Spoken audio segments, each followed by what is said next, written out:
et passer la parole donc à André Berger, comme il a André est inutile de le présenter, je crois.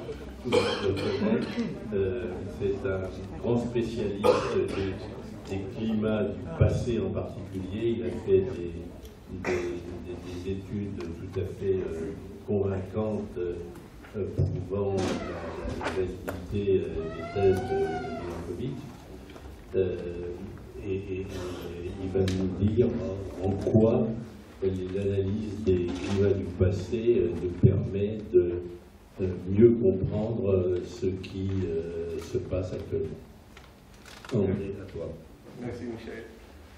Bonjour à tout le monde. Mon exposé, le passé du gouvernement de son pour l'avenir, passe par évidemment le présent.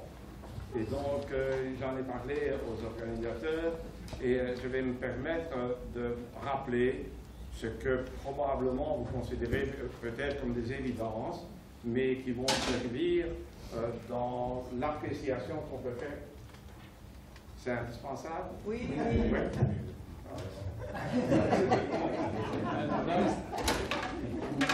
Ce rappel du présent est important pour mieux apprécier évidemment comment on va utiliser les données du passé pour mieux prévoir la suite.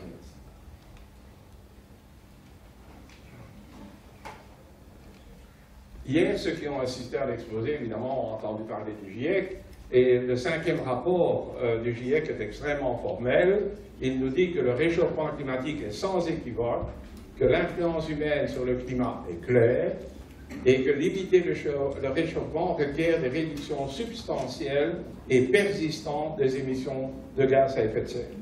Et donc, je ne vais pas essayer de vous convaincre, mais au moins de vous rappeler que ce genre d'affirmations sont évidemment basées sur des faits et sur des théories qui sont basées elles-mêmes sur des principes fondamentaux de la physique.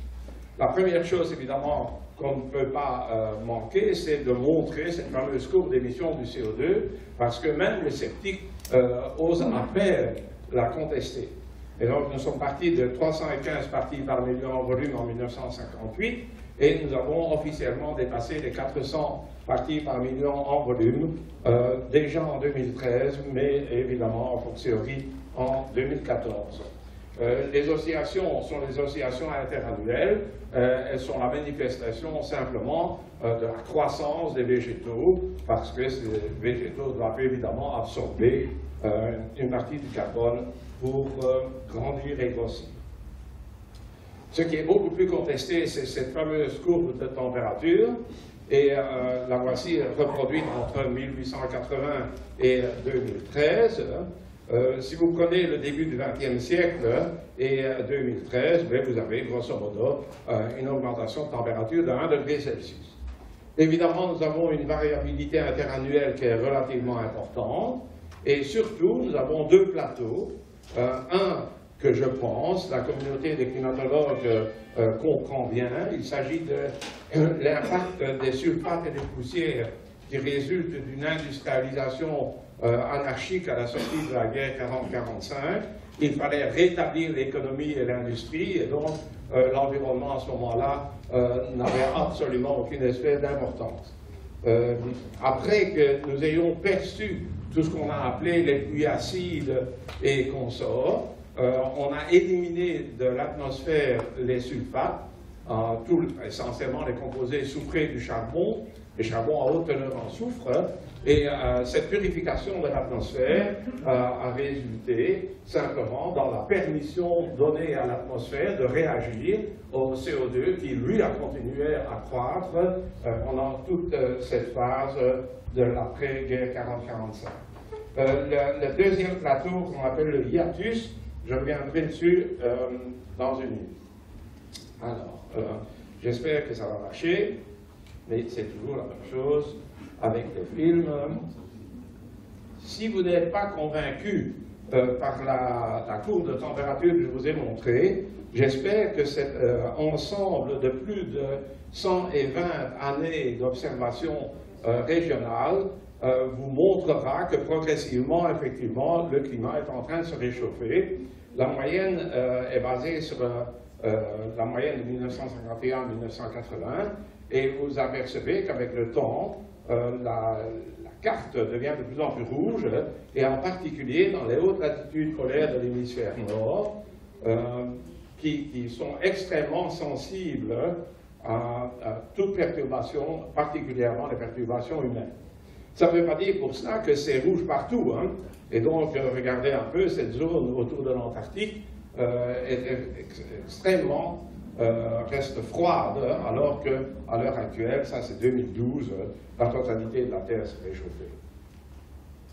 Si vous regardez une synthèse en prenant les moyennes décennales de 1970 à 1980, 80, 90, 90, 2000, 2000, 2010, je crois qu'il ne faut pas faire de dessin. La carte devient de plus en plus rouge, et particulièrement dans les hautes latitudes polaires de l'hémisphère nord. Si maintenant la température ne vous intéresse pas ou vous n'y croyez pas, eh bien nous allons regarder un certain nombre d'impacts visibles sur l'environnement. Ça c'est le glacier d'Argentière, une lithogravure de 1864. La première photo qui a été prise du même glacier d'Argentière avec exactement le même point de vue, c'est l'église d'Argentière. Et ensuite une photo que j'ai prise moi-même en 1995, qui montre évidemment que le glacier a totalement récessé maintenant, a passé de col. Certains mauvais plaisantiers me disent que j'ai pris la photo en été alors que ça c'était une photo d'hiver. On leur laissera la responsabilité de la déclaration. D'autres glaciers, tous les grands glaciers du monde disparaissent, tous, aucune exception. Et celui-ci est probablement celui que je préfère parce qu'il a régressé entre 1941 et 2004 d'à peu près 12 km.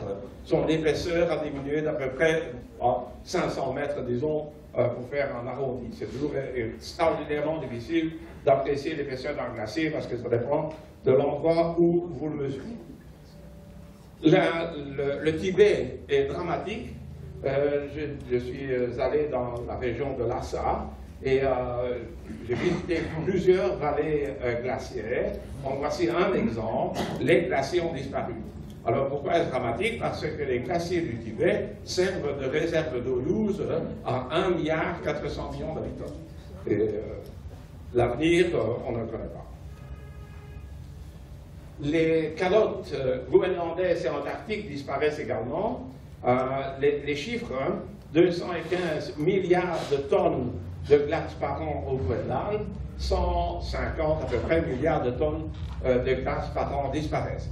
Alors si ces chiffres ne vous disent rien, et je comprends très bien, alors vous demandez à mon ami dans la salle ici, Jean-Marc Bouvier, alors lui il transforme tous ces chiffres en une perception beaucoup plus naturelle des phénomènes, et ça, alors ça devient spectaculaire.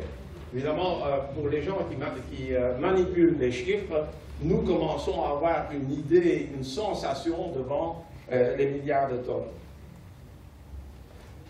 La fonte des glaciers, la fonte du Groenland et de l'Antarctique, évidemment, contribue à la hausse du niveau des mers. Et à l'heure actuelle, on a dépassé les 3 mm par an. Vous allez dire, qu'est-ce que c'est que 3 mm? On ne peut pas les mesurer, détrompez-vous. Il y aura un exposé cet après-midi sur le niveau des mers. Et si vous n'êtes toujours pas convaincu, contactez Annie Cazenave à Toulouse. Elle vous montrera comment, à l'heure actuelle, on mesure avec une précision extrême la variabilité, la variation du niveau des mers. Cette accélération, nous en connaissons les causes également. Les 2 tiers de la hausse du niveau des mers est due à l'expansion thermique et le tiers restant à l'excédent de masse qui vient de la fonte des glaciers de l'Antarctique et du Groenland. Il y a aussi une composante maintenant humaine, celle qui est liée au rejet que chacun d'entre nous et l'industrie font de l'utilisation de l'eau. Et cette eau usée et rejetée dans l'environnement généralement ruisselle, n'a pas le temps de repercoler et donc finit dans l'océan pour contribuer à la hausse du niveau moyen. La glace de l'océan Arctique est en train de disparaître à une vitesse extraordinaire. Ceci, c'était les observations avant les années 1950-1960.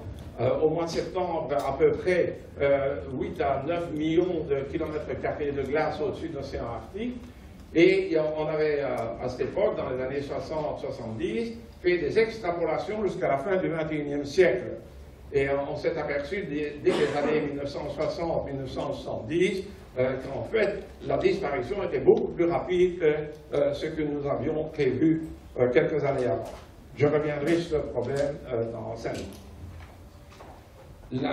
L'énergie excédentaire qui sert à chauffer l'air est finalement transmise par contact et diffusion vers l'océan, et finalement vers l'océan profond, où elle est stockée, et cette augmentation d'énergie est à l'heure actuelle mesurée, bien que certains océanographes émettent des doutes quant à la signification réelle, physique, de cette augmentation, étant donné finalement le peu d'observations que nous avons in situ de la température de l'eau océanique.